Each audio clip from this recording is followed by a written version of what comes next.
I'm Patricia Benish of 7memories.com. I help turn memories into memoirs. For almost 2 decades, I've been helping people write their memoirs so their personal stories live on. And I've written 3 books to guide people in the memoir writing process. 14 years ago, I helped my 84-year-old friend BJ write her memoir, and we've remained good friends. As I see her in cognitive decline today, I'm taking a different approach with her that I'm going to share with you. I am BJ's memoir partner. I help her recall memories using her photos, her memorabilia, and even the daily activities that we do together. She is my extraordinary person, my EP. Realize you have many extraordinary people that you've come across in your work as a caregiver. And we honor our extraordinary people, our EPs, by taking the time to talk with them, to look at their mementos, to ask questions, and then write down information about them as simple memoirs. And this is something that we're able to show great respect and honor as we do this. Plus, it's extremely helpful to the EP, him or herself. So let's hear from BJ about the memoir writing process together. She's 98 years old today, and she's more amazing than ever. So let's take a hear. Hi, BJ. Good morning, good afternoon, whatever. So listen, we were just talking, and you said to me you didn't think anyone was going to care or remember you. And I said, BJ, have you read your memoir? And you have it there in your lap. And remember what you said to me? No, You said that whenever you feel lonely, oh yes, whenever I feel lonely, I get it out, get it out, I think about getting it out anyway. And I leaf through it and you read it again? and read, stop and read things. So what do you like about it? Well, I love hearing all the nice things people say about me. And it brings back memories. Uh-huh. And my memories are good. My life has been so, God has been good to me. And it's nice. For instance, I love reading about Anne. Your daughter. And I'm so glad I had her as long as I did. Right. She passed away sadly. The trouble with living so long is all these people are gone. Yeah. But I'm so fortunate in that I do have younger friends like you. So BJ, would you recommend other people do their memoirs too? Definitely. I think it's a wonderful thing to do. And it is nice to have it to go to. It's like calling up an old friend, Uh-huh. So, well, I'm really kind of proud of her. She did such a good job. We did a good job together, didn't we? Yes, we did. We make a great pair. Love you, BJ. I love you too, Trish. One constant you're going to hear from your EPs is the notion that they haven't done anything worth sharing or that nobody is going to care. And that's where reminiscing and reading comes in. And this method that you're going to learn about today is based on reminiscence therapy that uses life histories to improve psychological well-being. It was first coined by Erik Erikson, and then, sorry, the idea was credited to Erik Erikson and then coined by Dr. Robert Butler. But Erik Erikson said it's important for us to look back on our lives with satisfaction before we die. And so that's what this reminiscence and reading allows us to do. So the goals for the workshop are that you will understand and know how reminiscing and reading benefit those in cognitive decline. You'll learn how to create memoirs at appropriate skill levels using technology and prompts. Prompts are just questions. And we're going to look at sentence length, font size, old photos, and current activities. And you'll also see how to create simple memoir covers to help motivate your EP. So let's look at the benefits of reminiscing and reading. Reminiscence therapy allows you as the caregiver to interact and create a really strong bond using the photos, the memorabilia, and the daily activities of your EP. And for your EP, it improves cognitive function, quality of life, and emotional well-being. And as for reading, reading has always been a very, very important skill. We learn to read 3, 4, 5 years of age, and then it becomes automatic. We're reading posters, we're reading signs. We don't even know we're reading. It becomes so automatic. It stimulates mental activity, and it forges new pathways in the brain, and more than anything, it improves memory.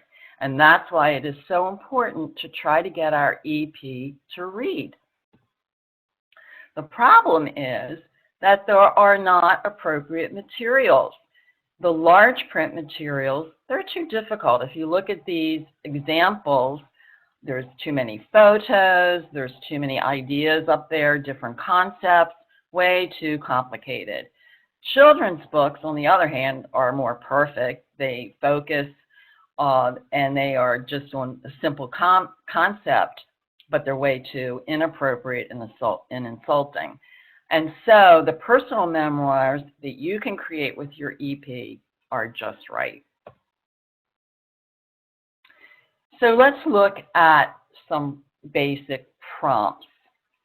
One of the easiest prompts to use is, how did you happen to get your name or your nickname? And that will lead you into, well, where were you born, and who were your parents, and where did you go to school, and what were some of your favorite things that you did? What did you do in life for work? What philosophy or advice would you tell others? So these are just some basic things, even if you don't know someone very well. And let's see how we create some very simple memoirs. Basic information, 8 to 10 words. And here's BJ with her name. My name is BJ, and I'm 98 years old. Her age and place of birth. Picture her photo of her. She was born in Lincoln, Nebraska, October 17th, 1919. Some more simple sentences. Her sons, Scott and John, live in Long Beach now. She still lives at home. A woman named Martha lives with me now, and we love to play Rummy Cube. This is a frequent activity, and her close relatives. So one of the things that's I find really fascinating in talking with EPs is what their philosophy is, what they would advise or tell others as they are getting older and thinking about sharing what's been important to them. And so let's hear what BJ has to say in terms of some advice. Hi, BJ. Hi. So, I was thinking about when we first met almost 24 years ago, and I was coming out of a really traumatic divorce, feeling very, very sad, and you gave me some really good advice about being happy, and you said to me, just pretend. Just pretend. And so I thought maybe we could talk about that a little bit because you used to say that to your kids too, didn't you? Yes. Yes. I think when you pretend, you talk yourself into being happy. Really? Yeah. How do you think that works? I don't know. Well, our minds are so complicated. And I think you can make a choice of being happy or glum. So just pretend is sort of like make a choice Make a choice. to be happy. Uh-huh. I see. And has that worked for you? Yes, I think so. Yeah? I don't know if it's stupid or not, but it works for me. Okay, and you think that's why you're such a happy 97-year-old and so robust and vibrant? I think it keeps me healthy and happy. Well, I think so too. And you make me happy, and our friendship makes me very happy. And one of the things I think is really important is to choose your friends or eliminate the grumps. Well, I'm glad you haven't eliminated me yet. I don't, you don't try to, you can't do anything for some people to make them happy. So you don't have to keep trying. Okay, so those are people that can't pretend. Uh-huh. I think some people it's like a career to be unhappy. Okay, so we want those career unhappy people out of our lives. Right. Okay, And we can make that choice. yes. Okay, BJ, Yes. thanks so much. Uh-huh. I love you, dear. I love you too, darling.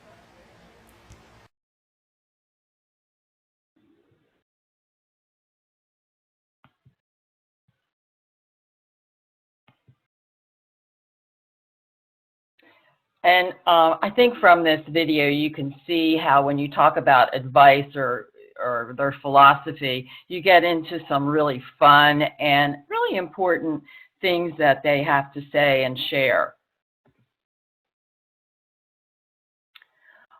When you're starting with a photo, a favorite photo of your EP, you can ask questions like, what can you tell me about this photo? Do you remember when it was taken? And then, of course, getting into how did it make you feel? What would you tell others about it? Did this change your life in any way? Is this photo or item important to you and why? And again, trying to get to some of the deeper meaning in terms of who they are and what their philosophy is.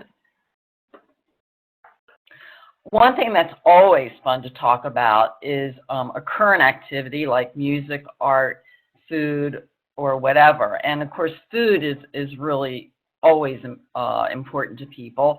You can ask what is their favorite food, when did you first hear it or taste it, how does it make you feel when you eat it, what would you tell others, and so forth.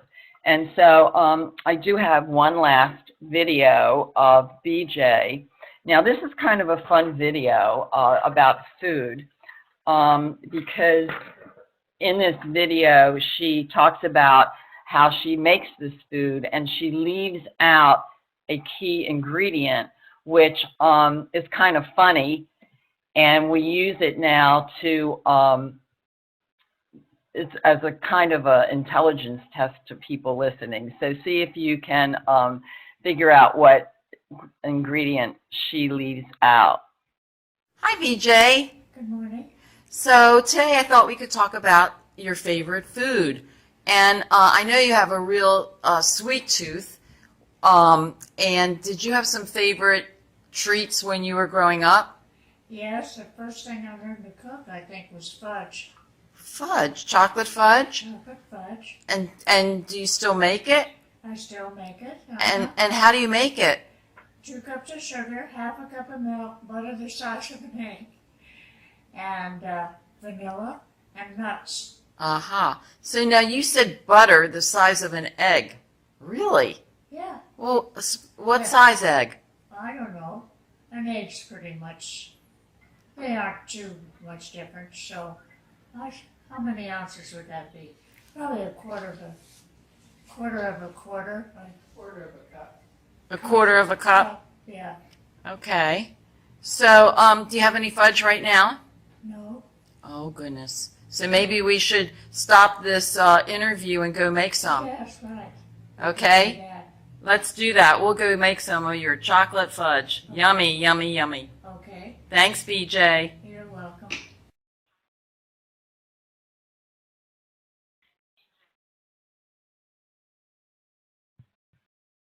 So, did you figure out what she left out? You can you can write it in your comment box.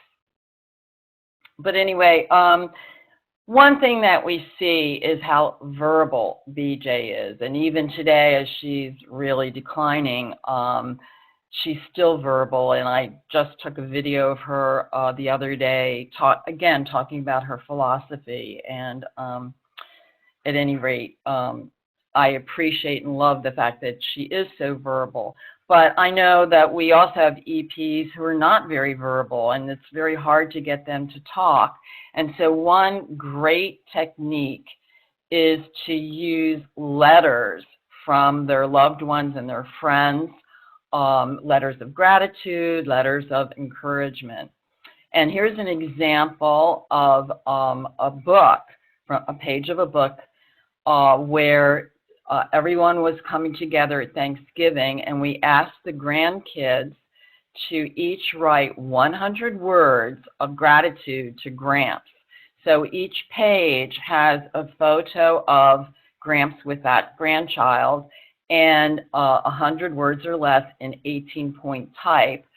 And this EP could read these letters when we gave it to him at Thanksgiving. I'm not sure he could read these letters today.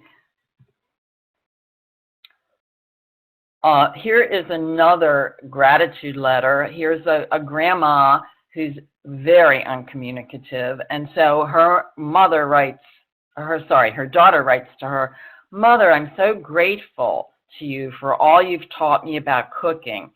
Some of my fondest memories of you are in the kitchen. I also remember that you taught me how to iron my uniform. We all had chores.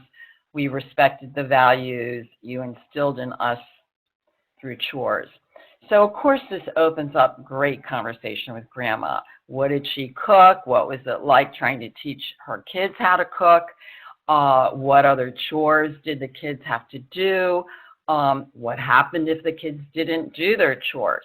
So this is a great letters of gratitude or letters of encouragement, especially if your friends or family know that your EP is creating a memoir. Hey, I'm so happy that you're creating this memoir, and I love to read it with you, and so forth. So there's lots of ways to try to get non-communicative people or EPs to be more communicative. And as we talked about, holidays are great ways to create and remember memories. And with that, you always have particular songs and foods and smells, and even maybe games or sports or traditional clothing or parades. And when holidays are coming around, you can set this up with your EP, where the holiday is going to take place, who will be there, and what's actually going to happen. And this is when you can have your relatives and friends write letters of gratitude to present at the holiday event and then put into the book. As people with dementia become less communicative and less able to understand, you can make your questions easier, maybe yes or no questions, where they can then fill in, and you can fill in with them. Their favorite food might be, is it apple pie or pumpkin pie? White meat or dark meat? Turkey or ham? Do you like jazz or classical? Do you like to watch baseball or football? Did you ever play tennis or golf? and help them in terms of focusing and remembering. And as our EPs lose more and more of their cognitive ability, then it becomes more and more important to even just have photos of their loved ones with their names.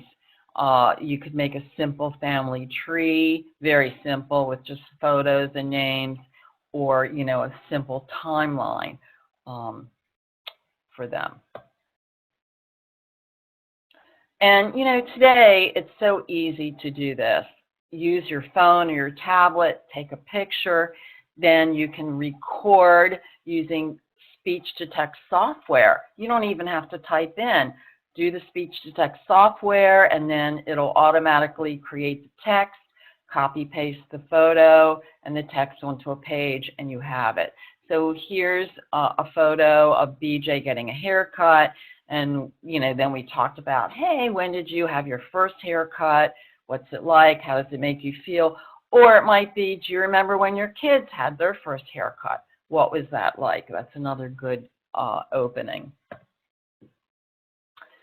As far as font size, 18-point type is considered large print, but certainly you can go higher than that to 40-point, as you see here, or 60-point, or even higher. And as your EP loses the ability to read, there is the text-to-speech software that you can employ, or better yet, read aloud to your EP. I mean, think about how much kids love when you read to them, and even as adults, how we love people to read to us, and how relaxing and wonderful and bonding that experience is. And don't forget about your cover, because it's very motivating to your EP. And if you can create a title that is part of their philosophy, that's great. You can see the no regrets here with a caricature. Here's BJ with the idea of her blessed life. This is a really interesting one. With the choice of the photo. The photo here is a photo of some artwork that was done by the woman, and it's actually a self-portrait of her. Art Because is the title, and she's dedicating it to strong women around the world. And the interesting story here is that the memoir partner was the daughter, and she and her mom spent hours doing this as her mom became more and more unable to communicate and so forth. And right after this memoir was created and finished, the mom passed away. So you can imagine how important this is. And also, again, how important the dedication is in terms of, well, who's going to read this or care? Whoever this is dedicated to is going to read it and care. And don't forget to have fun with your memoir cover, and maybe choose a fun photo for it that makes people laugh. So back to BJ, talking about what the memoir means to her. It's fun to talk about her life and blessings. It brings her back to the world. And what you heard her say, reading my memoir is like calling up an old friend, because as she can't remember things, she'll say, oh, I got to go read my memoir. I got to go see what it says about this. So it's so important as we see people in cognitive decline and see that, you know, their memories and so forth are fading and fading. So at this point, I want to ask you, who is your extraordinary person?